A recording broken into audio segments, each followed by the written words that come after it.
এখানে দেখা যাচ্ছে যেসব মানুষগুলো রয়েছে এক একটা রত্ন জিনিয়াস, ভালো, কেউ টেলারের কাটিং করে খুব সুন্দর, কেউ খুব সুন্দর হয়তো ড্রয়িং করে, অনেক কিছু কাজ করে, কিন্তু আমরা সেটা তো হয়তো আউট অফ ইতে নিয়েছি, কিন্তু তার কোনো সার্টিফিকেট হয় না, তার কোনো সার্টিফিকেট হয় না।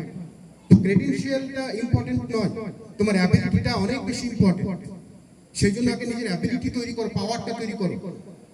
মিশেল ফুকো বলেছেন, একজন ফিলোসফার, ফ্রেঞ্চ ফিলোসফার, যে power is everywhere, knowledge is everywhere. Power and নলেজের কথা, তোমাদের জ্ঞানও সর্বত্র রয়েছে, পাওয়ারও সর্বত্র রয়েছে। কে বলেছে তোমরা কেউ এখান থেকে প্রাইম মিনিস্টার হতে পারবে না? কে বলেছে তোমরা এখান থেকে কোনো মিনিস্টার হতে পারবে না? কে বলেছে তুমি এখানে সায়েন্টিস্ট হতে পারবে না? এপিজে আব্দুল কালামের মতো কিছু হতে পারবে না? তোমাদেরকে সেই জায়গায় তুমি যদি হার্ডওয়ার্ক করো, পরিশ্রম করা, সঠিক যদি সময় দাও, তুমি হতে পারবে। কারণ আমরা জানি যে রাস্তা কি আছে, অথচ সেই রাস্তায় যাই। তুমি যদি জানো যে আমি পরিশ্রম করলে আমি আমার মধ্যে সেই অ্যাবিলিটি তৈরি করতে পারবো, অথচ তুমি করছো না, কারণ একটু আরাম, কমফোর্ট চাই সাময়িকের জন্য।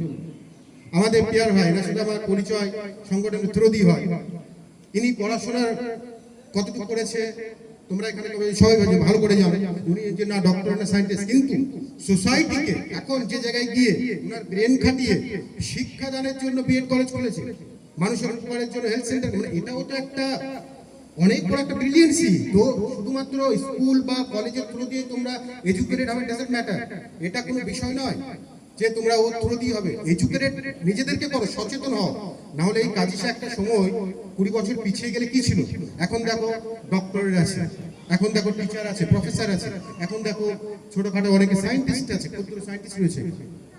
তো এগুলো থেকে তোমরা যদি উৎসাহ পাওয়া, যদি যারা প্যারেন্টস রয়েছে তাদের বেশি ইম্পর্টেন্ট স্টুডেন্টদেরকে, বাচ্চাদেরকে সঠিক পথ দেখানো।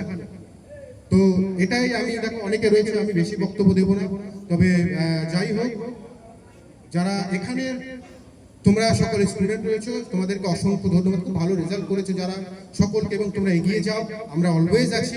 তোমরা তোমাদের মতো করে সঠিকভাবে, কোনো বাধা, দেখো অর্থনৈতিক অভাব কোনো বাধা নয়, শুধু চিন্তা, সাইকোলজিক্যালি হ্যান্ডিক্যাপ হবে না, ফিজিক্যালি হ্যান্ডিক্যাপ করে হও, সাইকোলজিক্যালি হ্যান্ডিক্যাপ একদমই নয়। সাইকোলজি স্ট্রং রাখো, পড়াশোনা কারো কথা শুনবে না, প্যারেন্টসের সাথেও লড়াই করে পড়তে না দেবে, পড়াশোনা করে ছেড়ে না, লাইফ থেকে ছেড়ে দেবে। Thank you so much. এই কাজীসাহা গ্রামটা চারিদিক থেকে উন্নত করেছে। অন্যরা আমাকে বলছিল যে ওখানে তো সব চুলপাটি ব্যবসায়ী, ধনী মানুষ, প্রমোটাররা বাস করে, আমার এডুকেশনাল মুভমেন্ট কি ব্যাপার? আমার ছাত্রছাত্রীরা, বিশেষ করে এখানে যারা আছে, ডক্টর সুলাইমান, ডক্টর হিলাল, আমার ছাত্র তুল্য ডক্টর ওয়াহিদ, দেখো এখানে বসে আছে একটা সাদামাটা ছেলে, হ্যাবাকালার আগে দেখে এই মালগুলো সব জিনিয়াস। এখানে যারা আছে না, সাংঘাতিক, সাজিদুল, ও আমার প্রচুর ছাত্র। যদি না হতো, আজ কাজীসাহা গ্রামে দেখলাম বেশ কয়েকটা ছেলে সুদূর বিহারে বাড়ি গিয়েছে চাকরি করার জন্য, ফেরি করার জন্য নয়। ওই একটা ছেলে আসছে, মিজানুল, দেখো তোমরা সবাই ছেলে, ও আমার ছাত্র, নাও ঠেলা, ও আমার কাছে, ও এখন চাকরি দিচ্ছে। সেদিন ওর একটা ইনোগ্রেশনে গেছিলাম, একটা ও চাকরি দিচ্ছে, ও একটা যে কোম্পানি খুলেছে সেখানে অনেক ছেলে মেয়ের কর্মসংস্থান হয়েছে। তাহলে মঞ্চে বসে আছেন আমাদের পিয়ার ভাই, সম্মানীয়, উনার যা আর্থিক অবস্থা, যা ধনসম্পত্তি উপরওয়ালা দিয়েছে, উনি এসব না করলে পারতেন, আরো ইনকাম করে আরো বড় বড় ব্যবসা করতে পারতেন, ইন্ডাস্ট্রি করতে পারতেন, কোম্পানি করতে পারতেন। উনি ভাবলেন না, প্রয়োজন আছে, শিক্ষার দরকার আছে। আমাদের যে ঘাটতিগুলো গার্জেনদের ছিল, এখন কোনো গার্জেন চায় না যে ছেলে মেয়ের ঘাটতি হোক। উনি বিএড কলেজ, ফার্মেসি কলেজ, স্বাস্থ্য ব্যবস্থাটা কাজীসাহা গ্রামের ছেলেমেয়েরা এই ব্যানারে করেছে, কাজীসাহা এডুকেশনাল মুভমেন্ট। এই সংগ্রাম, এই আন্দোলন কিসের উপরে? এডুকেশনের উপরে চালিয়ে যেতে হবে। আজকে এখানে 50 জন আছে, কালকে 100, 200, 500 এই গ্রাম থেকে, পার্শ্ববর্তী গ্রাম থেকে এসে এখানে মঞ্চ ভর্তি করবে, এই মাঠ ভরে যাবে, এবং শিক্ষার উন্নয়ন আরো চলবে। দরকার নেই 140 কোটি চাকরি করার, ভালো মানুষ হয়ে যাক, স্যার বলেছেন, আমি এগুলো বলছি না। এগুলো আপনাদের ভাবতে হবে, সময় চলে এসেছে। আমাদেরকে যারা বঞ্চিত করার চেষ্টা করছে, সে সরকার হোক, রাষ্ট্র হোক, তার বিরুদ্ধে একমাত্র শিক্ষার মাধ্যমে আমরা মুখে দিতে পারবো, আর কোনো রাস্তা নেই। একমাত্র আমরা ভালো শিক্ষার মাধ্যমে আমরা এইটা পারবো, একতা আমাদের বল করতে হবে। না হলে সবাই কিন্তু চালিয়ে যাচ্ছে চেষ্টা, গোপনে গোপনে কিভাবে শেষ করা যায়, বিশেষ করে মুসলিম কমিউনিটি। গর্বের আনন্দ ওই জিনিসগুলো আমার দ্বারা তৈরি হয়েছিল, যখন শুরু হয়েছিল কচি ছিল ওরা, ছোট ছোট, তখন আমি ওদেরকে হাত বুলিয়ে শিখিয়েছি বাবা পড়তে হবে। সুলাইমান আপনাদের এই পাড়ারই ছেলে, মঞ্চের আজকে সঞ্চালক অন্যতম। কোন বাড়ির ছেলে ও? মিজানুর কোন বাড়ির ছেলে? লন্ডনে পড়াশোনা করলো, এমবিএ পড়লো, ও জওহরলাল নেহরুতে পড়লো। হিলালদা কোন বাড়ির ছেলে? আমি কোন বাড়ির ছেলে? ডক্টর জার্জিস কোন বাড়ির ছেলে? আজকে তোমরা যারা বসে আছো তাদের চেয়ে অনেক গরিব ঘরের ছেলে আমরা। বই পর্যন্ত বাড়ি পড়তে লাইটের ব্যবস্থা সেখানে জায়গা দিতে হবে।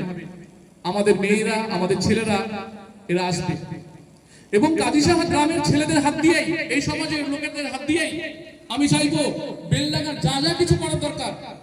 আজকে ইঞ্জিনিয়ারিং করার জন্য ওনাকে বলবো, এরপরে উনি ফার্মেসি করেছেন। পিয়ার ভাইকে অনুরোধ করে যাচ্ছি, আপনাদের এজেন্ডা রাখুন বেলডাঙ্গার মধ্যে একটা টপ ক্লাসের ইঞ্জিনিয়ারিং কলেজ হোক, তারপরে ভবিষ্যতে মেডিকেল কলেজ উনি করতে পারবেন, ওনাদের আল্লাহ যা দিয়েছে। আমাদের ছেলেমেয়েরা বাইরে পড়বে না, এখানেই পড়বে, কোনো সরকারের সহযোগিতা লাগবে না, অ্যাফিলিয়েশন নেব শুধু, আমাদের ছেলেমেয়েদের পড়ানোর ব্যবস্থা করবেন। আমি আর আমার বক্তব্য দীর্ঘায়িত করবো না। আমার স্নেহের সকল ছাত্রছাত্রীরা, তোমরা প্রচন্ড পড়াশোনা করেছো, তোমরা কৃতি হয়েছো, অনেকে কম নম্বর পেয়েছে, আমি তাদেরও ডেকে নিচ্ছি তোমরা বেশি করে আর উন্নয়ন। যদি কেউ মাধ্যমিকে কম পেয়ে থাকো ভয় নেই, এরপরে তোমাদের সুযোগ আছে, তোমাদের চান্স আছে। উচ্চ মাধ্যমিকে পড়ো ভালো করে, গ্রাজুয়েশন, মাস্টার্স, আরো অনেক পিএইচডি, অনেক পড়াশোনা বাকি আছে। এখনই ভেঙে পড়লে হবে না, অনেক দূর এগোতে হবে। আমি বিশেষ করে আজকের এই মূল যারা ফোকাস, আমার স্নেহের ছাত্রছাত্রী, তাদের দোয়া আশীর্বাদ করি তোমরা ভবিষ্যতে আরো অনেক উন্নত জায়গায় পৌঁছে যাও এবং এই সমাজের জন্য কল্যাণ করো, সকলের মুখ উজ্জ্বল করো, পিতা মাতা বিশেষ করে সকলের এই গ্রামবাসীর মুখ উজ্জ্বল করো, এই আশা জানিয়ে সকলকে শুভেচ্ছা জানিয়ে বক্তব্য শেষ করছি। আসসালামু আলাইকুম।